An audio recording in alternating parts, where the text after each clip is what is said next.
Hello, everyone. Welcome back. My name is Jeff Mendelson, and this is the One Big Tip podcast.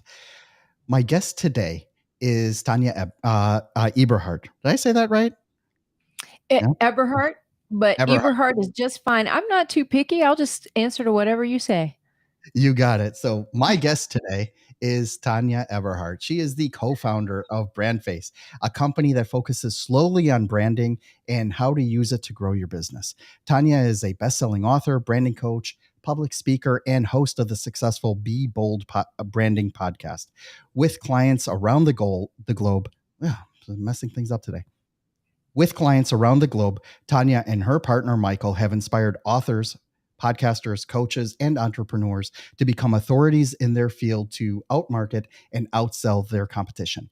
Today, Tonya works exclusively with real estate professionals, helping them stand out from the competition through branding. So in this episode of the One Big Tip podcast, Tonya shares actionable tips to help you distinguish yourself from the competition by focusing on your brand strategy across all platforms. This is going to be an interesting discussion today because I also happen to get a number of inquiry calls from real estate professionals, and I find that they are they're a very diverse bunch, and being able to niche down on them and helping them increase their personal brand is the actual differentiator that brings them from amateur and mediocre to downright professional.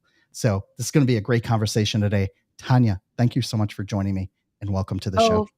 Thank you for having me. I appreciate that so much. Yeah, so I would like to learn a little bit more about your background.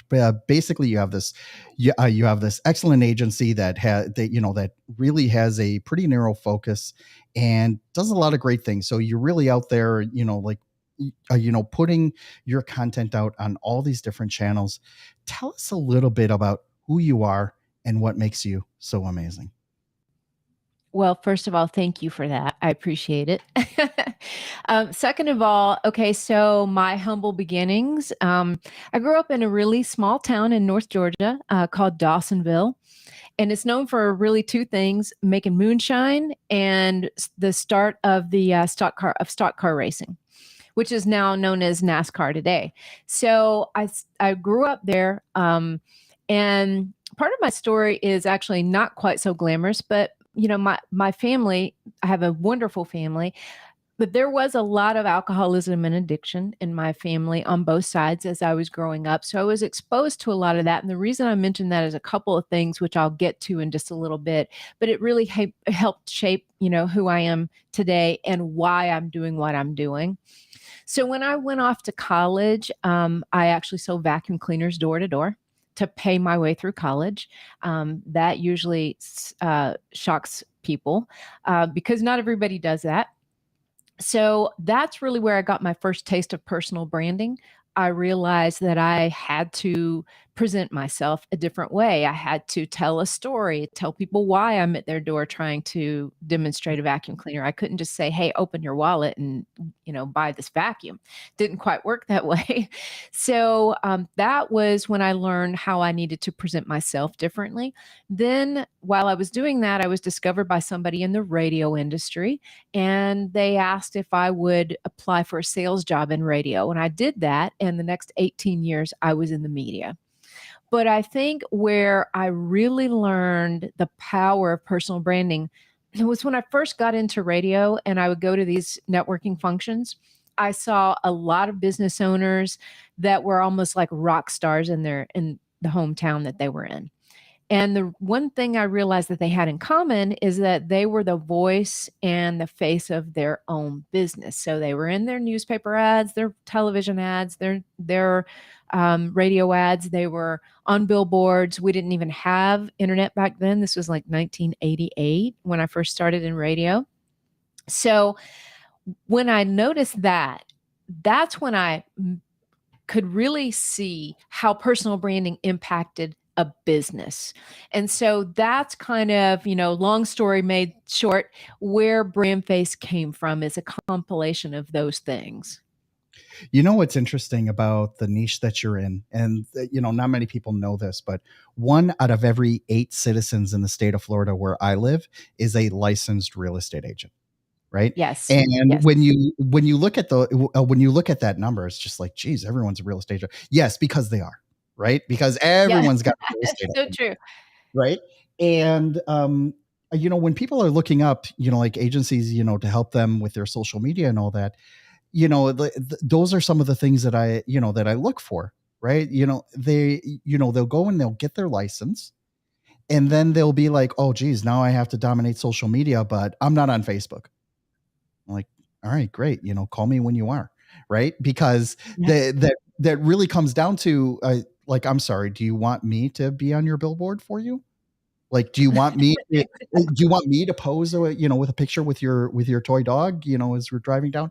I know these are very Florida centric memes, right? But at the same time, like it really does come down to that, right? Because people really do need to understand and embrace what it takes in order to put themselves out there, as uncomfortable as that may seem. So, if you know that most of your clients are on social media, but you are not, then you are at a demonstrated disadvantage on how to reach them, right? When someone reaches out to you, and there's that huge gap between where they should be and what they're doing today. How do you help them, like bridge that gap to be like, okay, here's what you need to do, and let me know when you're ready, then we can help you. How does that look in your world? Well, the first thing you need to understand is that people don't do business with a logo, they do business with a person. That's really our mantra and what we stand for. And so you have to understand that in today's world, there's a whole heck of a lot of noise, right? But you've got to be in the stadium. So that's on social media, that's putting yourself out there. However, if you don't put yourself out there differently, then you kind of fall into what we call the sea of sameness, right? Where everybody kind of starts to look the same. Their business cards look the same, their websites look the same. And we do a lot of work with real estate professionals. On the other side of the fence, we also do a lot of work with coaches, consultants, podcasters, authors, speakers. And the reason for that is Michael, came into BrandFace from the real estate side of the world. I come into BrandFace from the coach, consultant, author side of the world. And so now we're both coaches, consultants, authors, podcasters, speakers, right? So it all made sense to pull all of that together. And those are really, the kind of people that we help the most. But all of those, no matter what industry you're in, that is the one thing you've got to learn first is how to differentiate yourself from everyone else in your space, because there are lots of people in your space.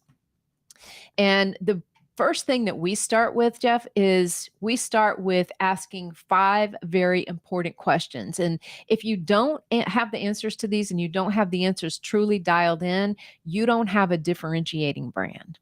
So I'm going to be pretty bold about that here today. So Please those be as direct as possible.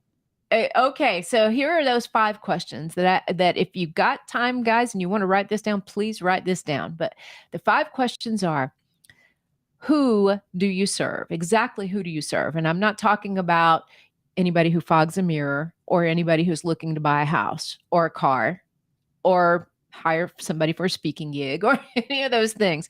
Be very specific. Who do you serve? How do you serve them? Again, be specific.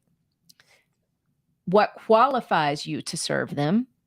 How does it make their life better? And how are you different from everyone else who is also trying to serve that same customer? That's kind of where a great personal brand starts. You can't even get off the ground unless you know the answers to those 5 questions and the answers are specific. What's very interesting about those questions is that they sound basic, right? Absolutely. But they're really not. And what happens is that if you try to answer those questions too quickly, you end up being more general rather than specific. And what a lot of people don't realize is, like you said, if you can demonstrate a heartbeat, then you're my customer. It's like, no, no, you got it all wrong, right? You are not here to sell every house in Miami, right? That's not that's Right. not how this works. We have over 100 neighborhoods that speak, at least 10 different languages inside of them. Like, you really need to understand, how things go within these geographic boundaries, the mindset of whether the buyer is coming from outside the US or inside the US, or what part of the US they're coming from.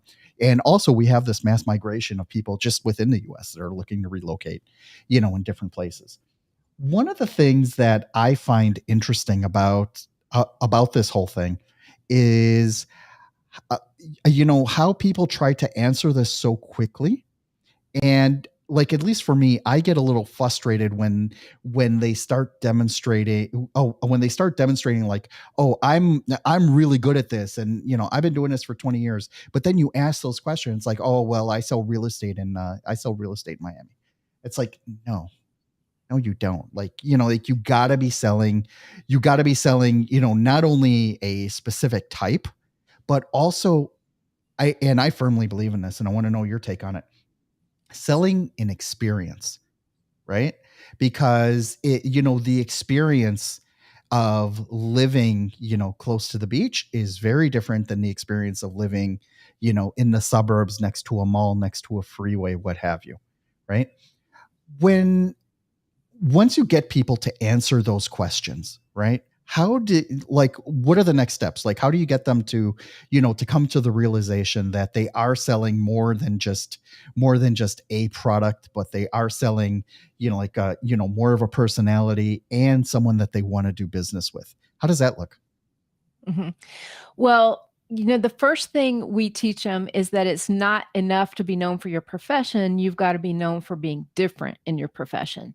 So that's the first thing we look at. What things are unique about you, and how can we utilize them to market you in a different way, to position you, first of all, to position you in a different way. The second thing we've got to get them to understand before we can even begin to think about, anything beyond those five questions is stop marketing before your brand is built. And that goes back to what you said. It's just like they're quick to answer the questions and think, okay, now I have my license or my designation or whatever that is. I'm ready to go out there and present myself to the world. But there's not a lot of thought about exactly who you're presenting yourself to or what you need to say to attract those people into your life and business.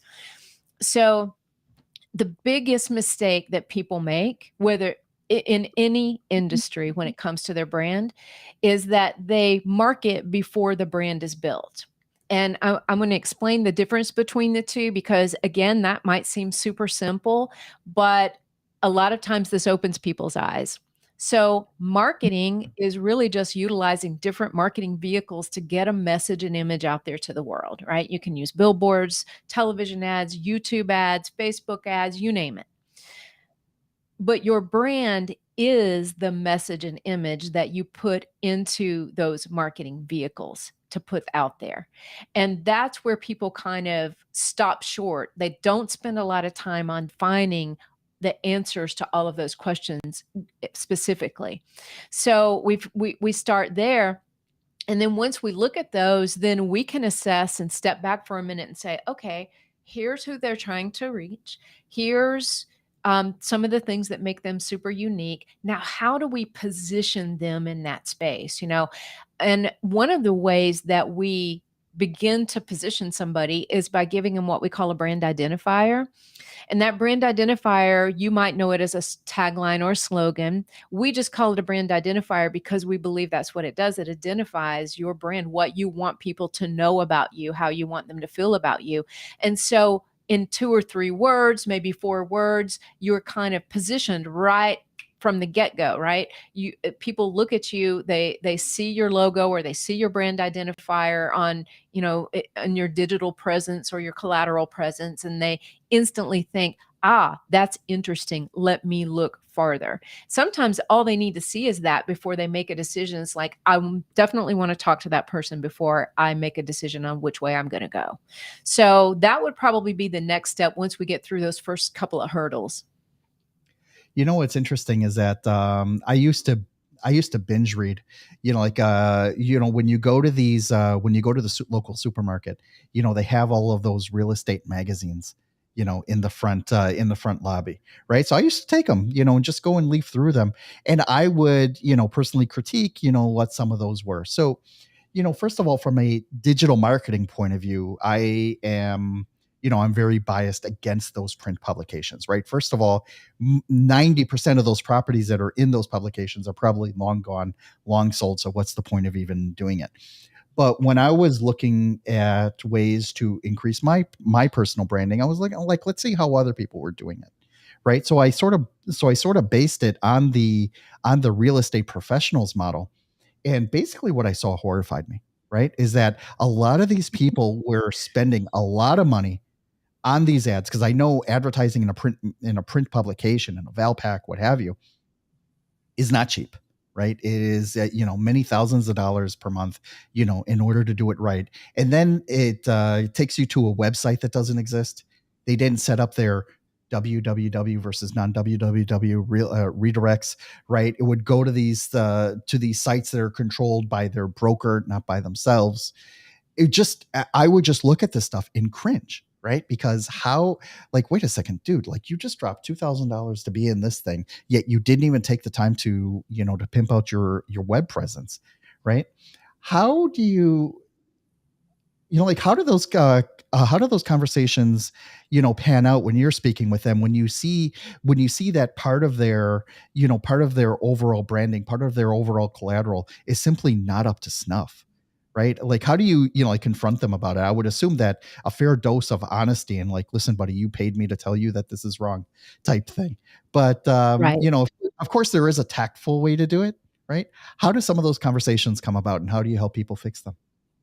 Yeah, it's kinda like the velvet hammer, right? You just gotta say it, you gotta do it, but you can do it as softly as you possibly can sometimes. When we look at that, I would usually ask them a question that if they can't answer, they know that I can answer it. So I would say to them, "Okay, I'm looking at your website, I'm looking at your social channels. What is it that differentiates you from every other agent out there?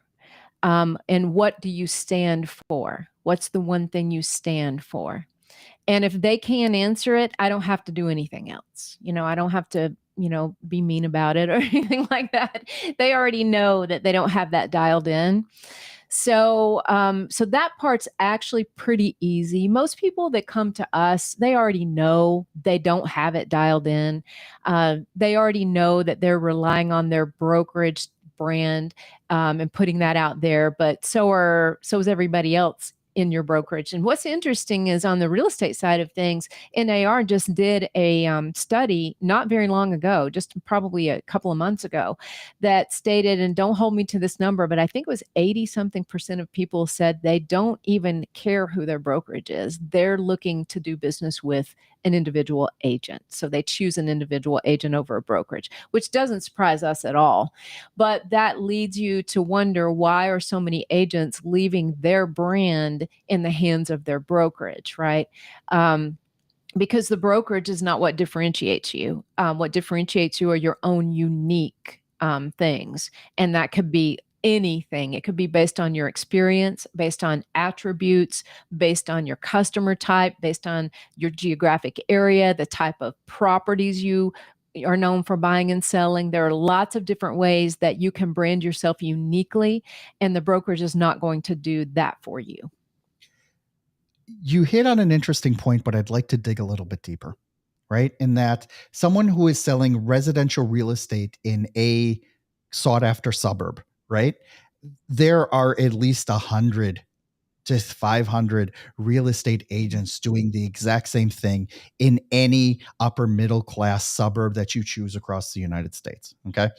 So there are the one hit wonders. There are the people that are trying. There are the complainers. There are the people that do it well, right? They're all kind. And I've met all of these different types of people, right? When you're trying to drive them into figuring out what differentiates them, right? That can cause some anxiety, because it's like, well, wait a second, like, especially here in South Florida, right? Well, I speak Spanish. It's like, okay, big whoop. So does 60% of the rest of the population here. Right. All right. Find me something else. Well, I know this one real estate agent that her thing was she would go to all the bars in Miami and drink a mojito and then do a review on that mojito. And like she became known as Mojito Girl. And that was great. Like that was her shtick. Absolutely. Yep. What made her stick out. So when you're talking about what makes you unique in an extremely competitive market, what are some tips people can use in order to dig down and sort of not be afraid to say like, well, I'm the beach expert, right? So even though there are 50 other real estate agents that say they're also beach experts, what can they say to maybe find that little 2% differentiator to bring them up, so that they are as unique as possible? So one thing I'd like to say is they need to really consider the personal side of things. And that's why we do personal branding. It's not just, branding a pizza shop, right? This is branding a person. So people want to know the story behind the person. So infuse that into your story some way. That's one thing that I would instantly consider is, okay, what is it about you that people would really like to know personally, like the mojito girl that you were talking about, right? You get their attention with that, and then of course somehow if we're really dialing it in and doing it right, we've got to explain why mojitos, why that, why does that connect, the customer to a really reputable, great real estate agent, right? So there's got to be, substance underneath that too, which I'm sure there is in her case. And I'm sure she does a great job of sharing that information in all of her, social media and everything else that she does. But what grabs that attention is the mojitos, right? It's something noteworthy. So to start with something personal like that, there's nothing wrong with that. And I would say, don't, the number one thing I tell people is stop looking at everybody else. Okay. Stop looking at all of the other, we're speaking real estate for a minute. Stop looking at all the other agents. Don't look at their logo because they have a nice, clean, luxury looking logo. Stop looking at what they're wearing. Stop looking at their billboards. You need to clear your mind of all of that and focus on you and what makes you unique. And it doesn't have to be astronomical. It can be something as simple as a super specific customer type. I know one agent in the Philadelphia area that focuses only on probate clientele, right? I know different people that focus only on investors who are looking to move into a ski resort area. So those are very simple. That's only one type of differentiation. That's based on, customer type, right? There's also geographic, like there's the beach, there's the mountains, there's, other things like that. And just being the first to be there is really, really important. There's attributes. Are you known for getting things done? Boom, right? We had a real estate agent in Texas, and her brand identifier was Gail Gets It Done. And we could tell her story, and all of the reviews from her clients actually talked about how she just got things done, and they were amazed at all that she could get accomplished. And so that really fit her well. So that's based on an attribute. You can go with experience with a certain type of property, which is another one, a type of property. I have a guy in Austin that focused only on condos. So there's lots of different ways to differentiate yourself, and you just kind of throw it all in the basket, and let's see what fits the people that you're trying to attract, right? Because the thing is, you could say we're whatever, right? But if it doesn't appeal to and attract your ideal customer, then you're barking up the wrong tree. It's got to match. It's got to be important and significant to that person you're trying to attract. Amazing advice. Thank you so much for sharing that. I really appreciate it. Tonya, can you please let everyone know how they can learn more about your agency and how they can reach out to you directly? Sure. Just head to brandfacestar.com. It's pretty simple. You can get free training there. You can connect with us there. Anything you need, brandfacestar.com. Amazing, amazing stuff. Tonya, thank you so much for joining me today. I really appreciate it. This has been a great discussion. I love nerding out on this stuff. So I really, really thank you for joining me today. As a fellow nerd, I thank you as well. I appreciate it.